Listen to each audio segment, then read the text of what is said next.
Welcome to Point Pleasant Beach, New Jersey, and Jenkinson's Boardwalk. This classic boardwalk-style amusement facility, started by Charles Jenkinson in 1928, has grown with the times and is a really popular destination. So here it is on the edge of the beach on an April day, and the place is packed. Of course, it didn't hurt that it was about 90 degrees that day, but you can see it is really popular, and that's good to see. So what we're going to do is just take a brief walk through the main midway area and then walk along the boardwalk there where there are a lot of concessions. And it also features the reason that I came to this park, and we'll see that later on. There are many ways to enter the park because there are many entrances to the boardwalk, and all parts of the boardwalk can take you to this particular area, but we're going to go up right here. So if you park right here in the main parking lot, you would just walk up this little ramp, and this is the main amusement park area. There is no admission charge. You pay per ride. I was also really interested in this miniature railway that runs around the entire midway area. Unfortunately, that was not running the day we were there. So here we are. It's really a kiddie park. As you'll see, there are lots and lots of kiddie rides. Not many thrill rides. I mean, about the biggest thrill you have is a drop tower that you see in the distance, and there's also a small roller coaster further on. But generally, this is a great place for parents and grandparents to take the little ones.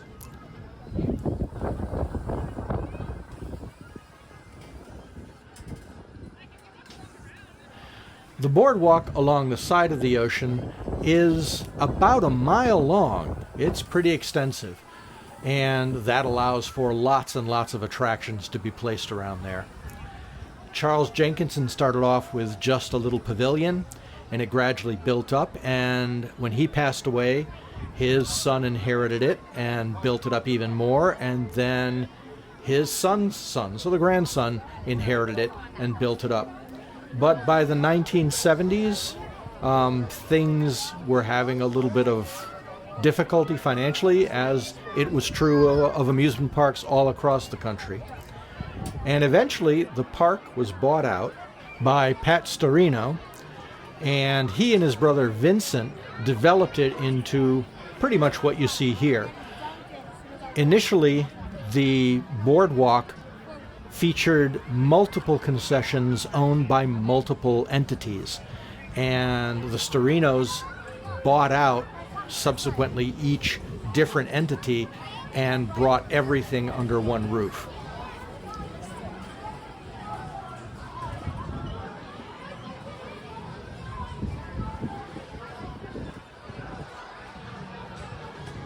There are multiple ticket booths along the midway, like this one here on the right that you see, and you can buy tickets, all during the day, as many as you need.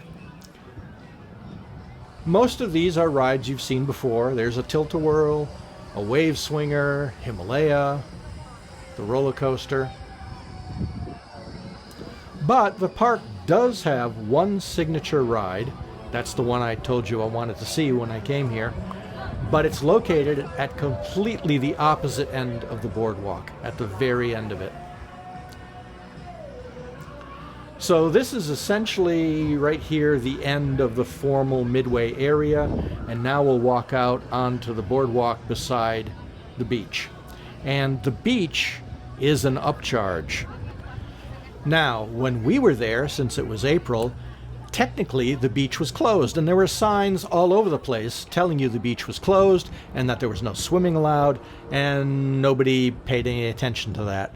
There were multiple access areas to the beach, and if you went over this little dune here, you would see that there were people lined up all over the beach, sunbathing and longboarding and surfing and swimming and having a good time.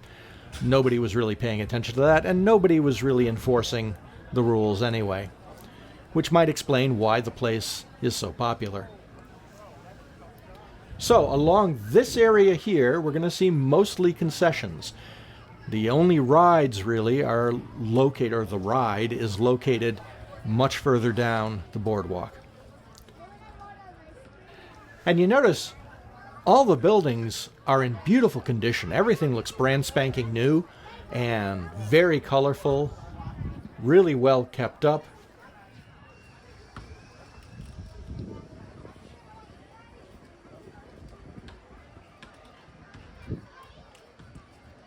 Over on the left here is the station for the miniature railroad that wasn't open.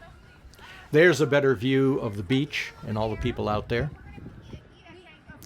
And the beach is really interesting because you could see people sitting out there, but that's not where the water is.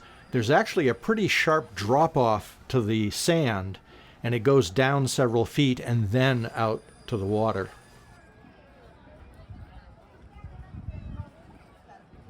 There's certainly plenty of food along the boardwalk and lots of variety. So anywhere from crepes to seafood to good old pizza. You can find pretty much anything you want to eat, you'll find here on the boardwalk. And you not only have these takeout concessions like this, where you just pick it up and then you go find a little cafe table to sit at, but they also have a couple of huge sit-down restaurants that you'll see later on. Point Pleasant Beach itself is a really nice little area. There are some really good restaurants. We ate at a place called Frankie's downtown that was excellent. And there's also a lot of other attractions outside of the boardwalk as well. So it makes a good stop. You don't have to spend all your time here on the boardwalk. There's a lot to do in the area. The original pavilion built by Charles Jenkinson actually did survive quite a long time, up until 1989 when a fire broke out in the kitchen and the pavilion was a complete loss. It burned right to the ground. Luckily, the rest of the boardwalk wasn't majorly affected by it. But Storino was undeterred, and he rebuilt and kept the place going even through that.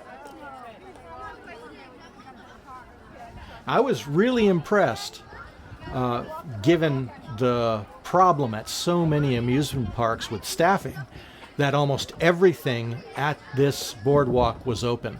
They found the staffing to keep nearly, you see only a couple of shuttered buildings. Almost everything was open. And that's even more impressive when you consider that this was a weekday in April, and you wouldn't expect them to be able to find enough staffing to cover it, since a lot of the staffing often will come from high schoolers and college students who are looking for a summer job. Now, you may have noticed off to the right was a long pier stretching out into the ocean, like you see at a lot of boardwalk areas, and that has even more concessions and more shops on it, so yet more stuff to do there. And you can see this interesting building all the way straight ahead at the end of the midway there. That was the whole reason I came here. It is the Jenkinson Beach Funhouse. And it looks like a building that could have been there in the 1930s, but it's actually fairly new. It was built in 1998, one of the few new funhouses to be built in the past few decades. And I've seen videos of the inside of this online, and it is amazing. It's 4,000 square feet and has everything you'd expect in a funhouse, with the tilty rooms and the mirror maze and big play area. It looked absolutely spectacular, just like the fun houses I loved when I was a kid, and it was closed. So that was a little bit of a disappointment there. One of the few things on the Midway that wasn't operational, and it was the thing I actually went to the park for. And over here is a big arcade.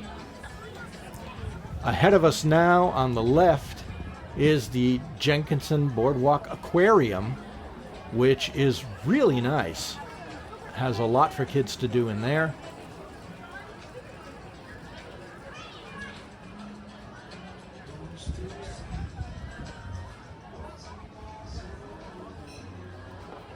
And here's the ocean front, which is one of those massive eateries I told you about. They have a large menu in there. As you might expect from a park like this, the prices are high. It's typical amusement park pricing for food, but it's convenient and there's plenty of it. And with that, we come to the formal end of the Jenkinson's Boardwalk. So if you happen to be in the central eastern area of New Jersey and you want a nice park on the beach with lots of things to do for the kids, and you want a really retro fun house, then Jenkinson's Boardwalk would fit the bill. It's located north of what you consider the big pier parks in New Jersey, Maurice Pier, Wildwood, and of course Atlantic City. And I'll probably take another trip here at some point because I really want to experience that fun house.